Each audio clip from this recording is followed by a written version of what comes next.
Hello everyone and welcome to Meet Me at the Table. This is Colin and today we are going to do at least a partial playthrough of Pocket Paladin. I say partial because my test plays of this game has hurt my brain so much in such a good way. I'm not sure I'm going to be able to record all of it, but it is so much fun.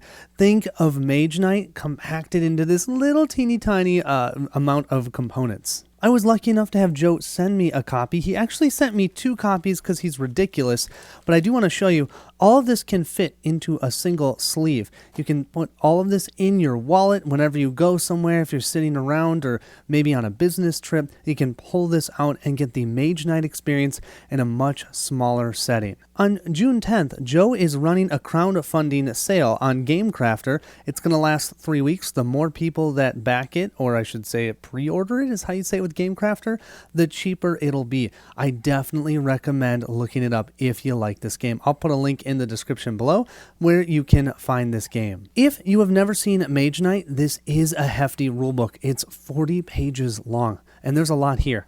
But if you know Mage Knight, so much of this game is similar. There's a few differences. I'll highlight those as we play. That's certainly more than enough talking for me. Let's just jump into setup and start our playthrough, shall we? The first thing you'll want to decide is your difficulty settings. If you play casual, you can have up to 6 rounds. Easy is 5 rounds, and then you actually fight only 2 tower enemies and 1 wandering enemy in the castle. Normal is where we'll play, but I'm likely not going to get to the castle. I'm just telling you now. So that would be 3 tower enemies if we get to the castle. Next, you'll need to choose which of the 2 castles you're going to take on. One is filled with mages and one is filled with warriors. We're going to do the mage one. So actually what you do with that, you flip this card over, you grab the other one, flip it over to the other side. You set the castle card on top of the other card, covering it like so that way it matches for your landscape. Your goal is to get all the way to the end of this and then explore it. Once you explore it, you flip this over, place it over here, which is so cool how they do this, right? And then you try and get to the castle. Next, we need to choose which paladin we're going to play as. The red one is your basic starter one, and then the purple one is the other side, and that will dictate which side of the ability card, as well as your round card that you're going to use. Since I did my test play with the red one, I'm just going to use the red one for now. But I do think the purple one looks really cool, and they are different, meaning that this actual ability chart is going to be slightly different for the purple paladin, so you have more to explore. We then get to place our paladin in one of these 3 partial hexes. We're certainly going to start here because if we do decide not to move, we can gain a crystal in that location. In Mage Knight, you have cards with dual actions on them. For this game, we use this ability chart. We will start where this star is and think of these as individual cards in Mage Knight, meaning the top section you get for free. The bottom section you have to pay the crystal cost to gain that benefit. What makes this game so brain-burny is, do you see these arrows? When we start the game at level 1, we can only move around the yellow arrows. So from here, I have the option of moving to this ability or this ability. After I do that, then I could from here move to this ability, or I can move all the way to this one, but I can't move to this one. And so you're trying to match up your abilities so you can do certain actions, because each turn you can only use 3 abilities. But just like Mage Knight, if I decide to use this ability, I can always use that as a 1 for regular physical attack, regular physical defense, a single move, or a single influence. So just like Mage Knight, I love how he did that. But so the fun and the brain-burning portion of this game is trying to trigger your abilities in the appropriate order. There are 3 different types of crystals during the game: purple, black, and blue. You each start at 0 here. You can gain crystals just like you can in Mage Knight. And what's cool is you just tick these, right? So I can take that up to a 1. I do start at a 0 for right now.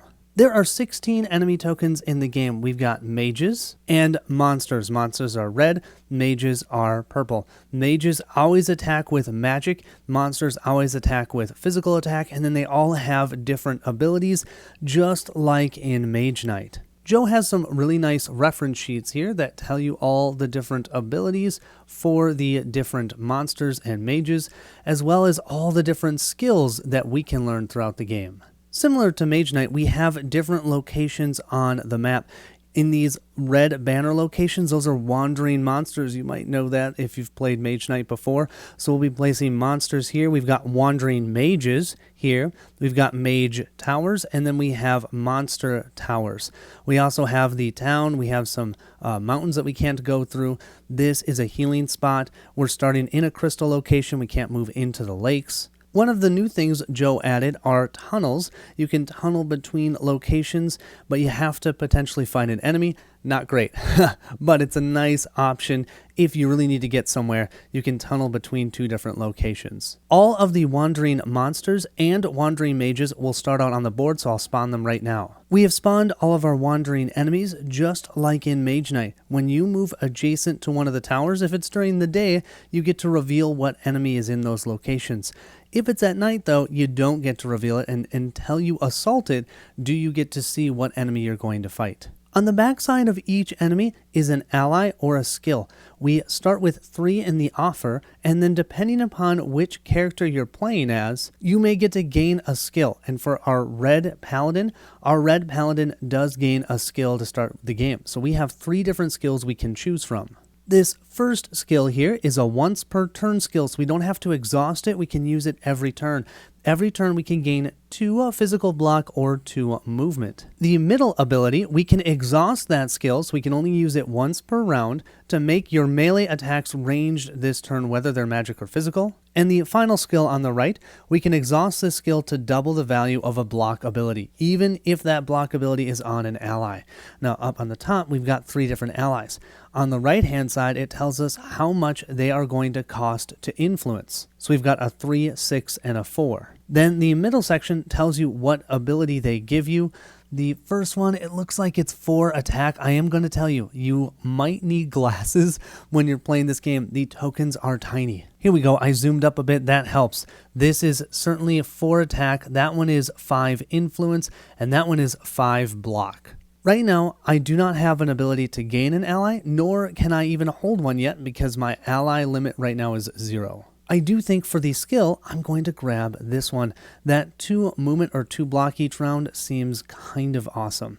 And then we'll flip a new one of these enemies. And we now have a skill showing we can exhaust this to gain 1 of the black crystals, and we can move our ability marker 1 space on our ability track without triggering it, but that can help us get it into the right spot, because remember, during our turn we can only move it 3 times a turn. We now need to set up our tracks card. The first thing we need to do is grab one of these small tokens to track our rounds. We're in day 1.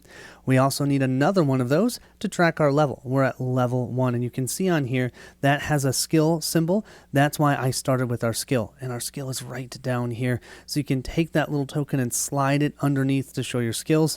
Your allies are going to go up here. If ever an ally gets wounded, they'll be placed over here, and if ever you have to exhaust a skill, it'll go over there. So we will track our level here. Our health, there is one marker that has red on the back, and then on the front it's black. Keep it on the black side for now. We may get wounded, and then we have to flip it to its red side. I really like how Joe had the rounds interact with wounds. Think of in regular Mage Knight, wounds just clog up your hand. Well, as you take damage, you're going to get less rounds less turns per round. So we want to keep our health at full or as close to full as we possibly can. And that's one of the 2 ways we lose. If we take wounds all the way to here, we lose the game. Finally, we use this slightly larger tracker to track our turns, and we're going to be in turn 1. Just like in Mage Knight, we have an armor value, and then this number here in the left-hand corner of that second box, it tells us how much XP we need to spend to get to the next level. So we need to spend 3 XP, and then we will gain an ally slot. We won't gain an ally. We'll have to actually go to a town to recruit an ally, but we also will increase our armor to 3. And armor works the exact same way as Mage Knight. I'll explain it as we play, but it's that weird dividing by your total damage by your armor, rounding it up, and that's how much damage you take. Just like in Mage Knight, there is a source, but it's just this token. What you do is you're supposed to flick it, and then whichever one is pointing straight up, I'd say it's that diamond, that's what's in the source. We have free access to that crystal every turn. If we use it though, I'll set it aside, and then at the end of that turn, I will roll it or flick it back in. You can also maybe use a die. That's what Joe actually did on TTS, but I thought I'd try showing you the flicking. that is it for setup. We are ready to go. Our goal is to get all the way up to here and then do that explore action. It costs 2 movement to explore. We'll then flip this card over, then get ourselves over to that castle and try and take it down. Yeah, in 4 turns. It's very likely not going to happen, but we're going to have fun trying, right? Let's go ahead and jump into our first turn. Our first goal is we're going to try and take down this dragon. Now this dragon attacks with 3 physical attack. My armor is only 2, so if I choose not to block, and just like Mage Knight, I have to block completely or I can't block at all. So I would need 3 total physical block. I'm likely not going to be able to do that, so I'll take 3 damage, divide that by my 2 armor, and round it up. That means I'll take 2 wounds. I'm okay with that, especially because there's a healing glade or a healing location right here. I do, though, still need to generate 5 total attack to take this guy out. He's not resistant to any type of attack. If there's a resistance, it'd be up here. My finger is so big compared to these teeny tiny circles, so sorry about that. But if I can defeat him, I would also gain 3 XP, and that would allow us to level up. So I think we're going to try and do that. I'm going to use my skill to generate 2 movement. That will allow me to move into this space. So unlike in Mage Knight with wandering enemies, you actually can't move into their space. In this game, you do have to move into the hex to actually fight the enemy. Unlike Mage Knight, though, there is no reputation to track here, so we don't have to worry about increasing or decreasing our reputation. Let's now move into combat. Nothing like showing you that right off the bat. First thing you do is range attack. Well, we don't have any range attack. I don't have enough to take him out, so we'll skip that. Then we have to move to the block phase. I'm not going to be able to block, so he deals me that 3 damage. I've got my 2 armor. That means I take 2 wounds. 1, 2. If I don't heal at the end of this these turns, I actually will have to end at 5 because this marker is on the left section of where the 6 is here. If I took 2 more damage and my damage marker was here, then I would actually end at turn 4. So your health is going to determine your turns. Also, that guy has the trap. Since we didn't block, we lose an entire turn. So I'm going to slide this up to turn 2. Kind of gross. But now, since we've done the block phase, we can do our attack phase. In order to generate 5 total attack, I am going to use this ability just as a single 1 physical attack. Then I'm going to move down here and use that purple crystal so that then I can generate 4 magic attacks. So 4 magic plus 1 physical is 5, and that will be enough to defeat this guy. Because we took this guy out and he is worth 3 experience, we also can immediately level up to level 2, and then I'll discard him. What I also think is cool of this game is now we need 5 XP. Let's say I had 2 enemies that were each worth 3. I have to discard both to level up, and I don't get to save any of that XP left over. So you want to look at the enemy's XP values and try and find the most appropriate way to get your level up so you don't waste XP. Unlike in Mage Knight, you don't have a move phase and then an action phase. You can just use 3 of your abilities here. So what I think I'm actually going to do, which I wasn't thinking of doing, but I'm going to do it now. I can use 1 more. I can generate a movement of 2. I'm realizing I didn't explain the move values of the different terrain types. The grasslands here are 2 movement. The sands over here are 5 movement during the day, which is brutal. We have the forests here, which are 3 during the day and 5 at night. And then you can't move into the water. And of course you can't move into the mountains. Now with that 2 movement, I'm actually thinking of moving back here. Because if I end my turn there, I get a free crystal. Why not? If we look at our ability sheet, we have black crystal abilities here, here, and here, so that's 3. We have 1, 2, 3 for the blue, and 1, 2 for the purple, and then this one, actually you have to spend a health to get that 8 attack, which is kind of cool and makes sense. Right now, with the ones that are available to us, though, that's only these, we've got 2 black, 2 blue, and 1 purple. So I think I'm going to go black or blue. And you know what? I think I'm going to go blue for this time, so I'm going to tick this up to a 1. So now we have 1 blue crystal. This will already end turn 2. We'll slide up to turn 3. Let's flick our source. I don't ever think I've said flick the source before, but that's kind of fun. It looks like it's another blue. We know our goal is to get to that healing garden. I need a total of 5 plus 2, that's 7 movement.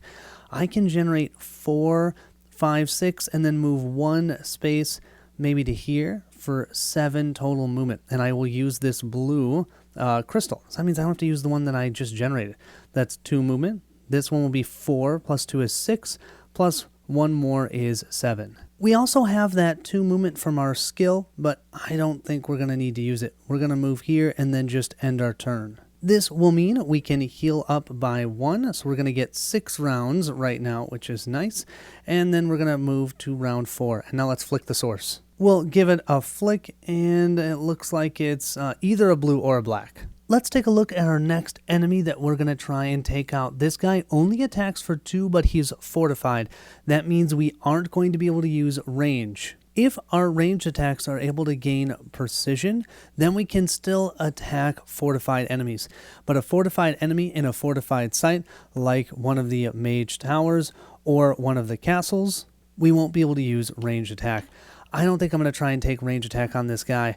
I'm going to move in. I'm going to try and block that. I need 3 total movement to move in there. This guy's health is only 3 and he's not resistant to anything. We're going to generate 2 movement from our skill, plus we're going to do 2 movement with this ability. That gives us 4 movement. We will sneak in to attack this guy. We have no precision range, so he will attack us for 2 damage. We will slide down here for the 2 defense to block that attack. And then we'll use the source here, and we'll use this bottom effect for 4 attack, and we can take him out. And he will give us 2 XP. Right now, that's not enough to level up. We need 5, so we'll just set him aside. Because we're now adjacent to a wizard's tower, we can place a mage here face up. Enemies that are in the mage tower, their health and their attacks are doubled. This guy is going to attack for 8, and he has a total of 4 health. But if we defeat him, he gives us 3 XP. You actually flip the token over. You can see there's a yellow upside down that's a 3. That would be the XP we gain for taking him out instead of 2. That isn't that much better, so we might just leave him be. That already ended turn 4. This game goes quick. We'll now flick the source, and it looks like it's either a purple or a blue. We have a town that isn't too far away from us. We're going to start with our skill for 2 movement. We're going to move here. And now the question is, do we want to just stay there for 1 round and the next round go into here? So unlike in Mage Knight with wandering enemies, if I move from an adjacent hex to an adjacent hex, it doesn't attack me because I have to move into that space to actually attack that enemy. I see a unit in the offer that I'd really like. So what I'm going to do is I'm just going to advance this 1 space with no action. Then I'm going to move to here and use this for our blue mana, and that will let us move 4. We'll move ourselves into the town space. We can then move this back over here for 2 influence. That's the influence symbol for 1 healing. That will sneak us back up to full health. We're then going to move ourselves to round 6. For every 2 points of influence, you can also buy crystals, which is nice. Let's flick our source. We have either a black or a blue. This will actually work pretty well. We're going to move over here and we're going to use the blue source. That's for 4. Then we'll move here for 1 influence. That's 5. And then here for 2 more. That's 7 influence. At 7 influence, we can buy this ally. This ally will give us a 5 magic attack, has 4 health, and that's the influence we needed, 7. So we'll grab that and then we'll replenish it with a new one that we'll place right here. Your allies will go to the top of your tracks board, and we know we can have 1 ally, and your skills are at the bottom. And we still have our 2 XP. We need 3 more to be able to level up. We have now already completed 1 round. Holy moly. We're going to slide ourselves to the night phase. Do you see what I mean? Well, I guess I've gone through 1 map card, maybe.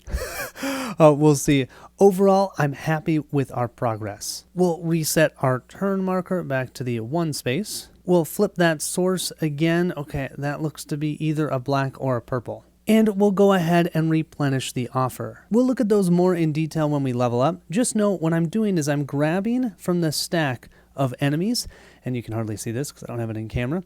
I'm trying to judge which one has more enemies in the pile, and I'm grabbing from that one to flip over for our allies or skills. To start off round 2, I do think I'm going to buy some crystals. In order to do that, I need influence. I'm going to spend 4 influence here, spending 1 of my blue crystals. Then I'm just going to go 5 and 6, so I have a total of 6 total influence. Then I'm going to buy 1 of these blues and 2 of these blacks.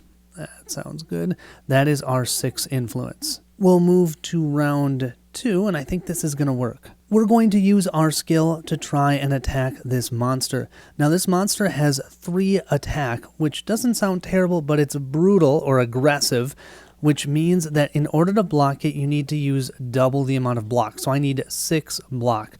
That's 6 physical block. I also, as you can see here, there's a little deadly symbol. That means if this attack is not blocked, you have to flip your wound track marker to the injured side. That means you'd flip it to the red side. You may remove the injury with 1 healing. Otherwise, you take 1 automatic wound during each combat until it's healed. Ugh. I don't want that at all, so that means I need to do a 6 block so I don't take that deadly effect. I've got the 2 movement for my skill, so I'm going to use my skill to move into here. And I was all ready to block this guy, but I'm realizing I have a ranged attack and he's not fortified. And that ranged attack has 3 damage, and I can use the source. Why the heck not? I'll go here. I'll get 3 range attack because that's during the range phase. I'm using the source, and that's dealing 3 damage to him. We take him out before he can even attack us. I was all set up to use my block here so I could take him out, but we don't have to. And that will give us 3 XP plus the 2 from this guy. That's 5 XP we can level up. We also can't forget we've only used 1 ability so far, so I can use 2 more abilities. And now we can use the white arrows that are on the boards that unlocked 2 more spaces on our ability card. With this level up, we can gain another skill. So we have 3 skills here in the offer. The first one on the left, it's a once per turn, gain 2 physical or magic block. The second one, we can exhaust the skill to give all your range attacks precision this turn, so that could go through fortification, which is kind of nice. The third skill, we can exhaust this skill to gain 1 of the diamond crystals, and we can also advance our ability marker without spending an action. We don't get the effect, but it might help us get it into the right space. I think we're going to go for the once per turn skill again. Seems kind of nice, and then we'll flip over the next one. We have 2 more abilities we can use. Let's just go 1, 2 for a total of 3 movement. During the night phase, the sands only cost 3 movement instead of 5, so we'll move into here. We're right next to this enemy. I'm hoping we can take him out. This enemy is physically resistant though, so if we attack with a physical attack, we're going to need 4 damage to take him out because we are inefficient with our attacks. If we use one of the magic attacks, though, we just need 2. It attacks for 5, but it has the slow ability, which means you can spend movement points to block against that enemy. We're going to need 6 XP to level up this time. It looks like it's the black one for the source. I almost forgot to move us to turn 3. There we go. For this turn, our red paladin will use her skill to move 2 into this space, and we're going to attack this guy. We're going to take him out during the range attack step because we can move here and we'll use the black in the source. So that's 3 range, but we need 6 because actually we only need 4. 4 because he's physically resistant. But now we can use the white with another range 3. So that is going to be enough to take him out. That is so awesome. That will be 3 XP. We didn't have to worry about defending. And we only need 3 more XP to level up. For our third ability, I think I'm just going to move down here. We're not going to get any benefit for that, but I'm hoping to get enough movement to continue forward our next turn. Speaking of our next turn, we're going to move to round 4 already. 1 space away from us is a storm, and you can actually gain XP through movement. We must spend 2 movement to escape that storm before leaving the hex, but we may be able to spend extra movement for XP on the turn you move into it, earning n-1 XP, where n is equal extra movement that we spend. Now it's going to cost us 5 movement to move into that space, but if I can spend more than 5, we could gain some free XP. Before we figure out if we can do that, we got to flick the source. Okay, we've got either a black or a diamond. From how I'm reading the storm, the XP that you earn there, you have to have enough then to level up because there's no way to track it. So that means I need a total of 9 movement, 5 to get in, and then 4 more movement to gain 3 XP, plus the 3 that I have here to then be able to level up. Wow, that's a lot. Can we get to 9 total movement? And I think we can. We can move to here for 2. Then we can move here using our blue crystal. That gives us 6 total movement. And then we move over. Let's just go to this one for 1 more, that's 7, plus our skill, which gives us 2 more, that's 9, 7, 8, 9. That means we can move into the storm, you can see that. We gain 3 XP plus the 3 XP here, and we can just level up. So that will move us up to level 4. We can now hold another ally. But that did take us a whole turn, and now to move out of that space, it's going to cost us 2 additional movement. I still feel like that was worth it. We don't flip the source because we didn't use that crystal. There is a town only 1 space away from us. You can see it actually right here. It's nice I can get almost all this on screen. So for this turn, we're going to move 2 plus 2, which is 4, plus 2 from our ability. We're going to sneak up to this, and that means I can still use 1 more if I want. I don't know if I want to. I want to look to see where I can get the most influence. Our largest influence is over here. And so in order to get to that, we would need to get to this box. This is the only box that gets us to that one. And we can get to here from here. Wow, see, this is what's so cool about this game. So I'm going to spend my 3rd ability just to move there, not triggering that effect. But now next time I can go here for 2 influence. Here, I do have a black. That will give me a total of 8 influence. But this is going to end our turn. Let's do it though, shall we? We'll gain 2 influence, plus this one spending that. That's 2 plus 6 is 8, plus 1 more here is 9 total influence. It costs 5 influence to grab this guy, and he gives us 5 additional movement. Or we can always use him to soak an attack. Why not? Let's grab him. We'll then replenish him with a new one. Not that it's going to matter. That's going to get refreshed at the end of this turn because we're already going to finish the second, or the night phase, I should say. We did have 9 influence. We only spent 5. So let's do 6, 7, and 8, 9. That gives us a little bit more for crystals. 2, 1, and 1. We can then exhaust this ally. This actually works really well to generate a movement of 5. We'll move here for a movement of 2, and then 2 more will do the explore. That means we're going to grab this and flip it over. And what I'm realizing is we should have explored from here. We didn't need the 2 movement onto there because there is an enemy in that space. We have another one of the castles. Then we have, or I should say just, what is this called? A monster tower. We have a mage tower. We have another storm, more crystals, but we do have to place a mage out. So let's grab that top mage. Mage is going to go right, no, not right there, right here. That's the one that we're going to have to fight to be able to move forward. The rest of these we won't spawn until we're adjacent to them. I've got to at least take out a tower. Once we're adjacent to the castle, we'll reveal a total of 3 mages that we have to fight. All of them are tower enemies, so they're double their attack and double their health. That's why we're not going to get there. Because that cost me only 2 movement to explore instead of the 4, like I thought it was, then we technically could go in here and attack this guy. But he is magically resistant, has 4 health. My only attack that I have available to me is my ally, who has a magic attack of 5, so that's inefficient. That only deals 2 damage. I've already done 3 abilities, so I think I'm just going to end here and we'll start the next round with trying to take that guy out. We'll sneak up our round marker to day 2. We'll refresh this to here. We can refresh the offer. And we have a couple of interesting skills here. The one that I like here is we can exhaust it to heal 2. Means we can take some damage and then heal up if we need. Finally, we'll reset the source. And we have, it looks like a black or a diamond. We'll start off this round using our movement of 2 to assault that guy. We'll move in there. This guy will be worth 3 XP if we take him out. We're not going to use range, so that means we need to block the attack. This attack is a magic attack, so we can use this skill to give us 2 block for magic, so we're good. We'll then go into the attack phase. We can still use range attack during the regular attack phase. We can combine all the types of attacks that we'd like. This is all going to be physical. It is resistant to magic attacks. This is a regular attack of 3, plus we'll just use this one as 1 for 4, and that will be enough to take him out, gaining us 3 XP, because it only had 4 health. Before we end our turn, we are going to expend this guy here to let us move 5 spaces. And I should say generate 5 movement points, and that's because we're going to move into this spot.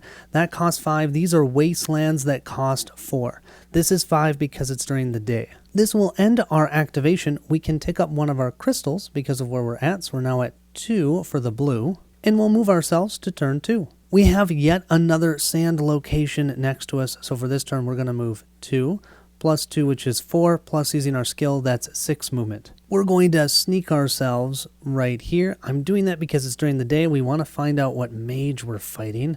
Okay, we're going to fight this guy. He's physically resistant. His health will be 6, and its attack will be 4.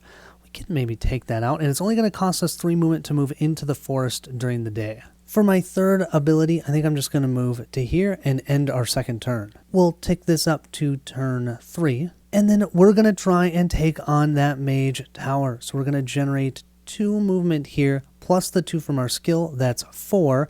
That'll mean we'll get right into the same place of where that mage tower is.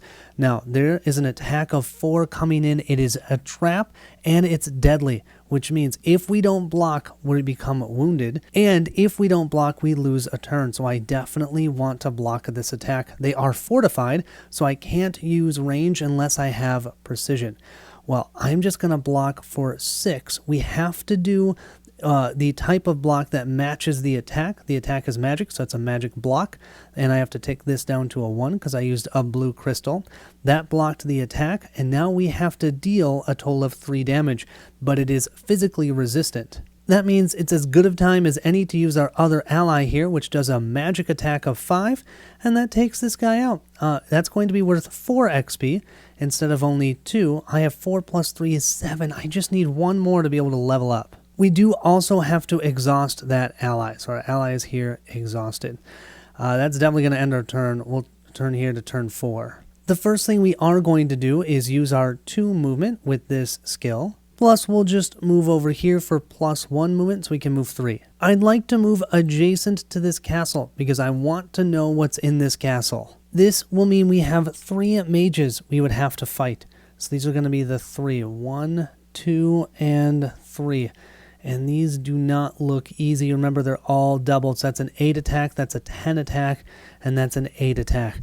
Oh, this one, though, is not fortified. So if we could get some range, we could at least take that, whatever that thing is. It looks like a ghost thing out, even though normally we cannot attack during the range step because of the fortification of that city. I think we'll end our turn here, going to turn 5. And then we're going to do a movement.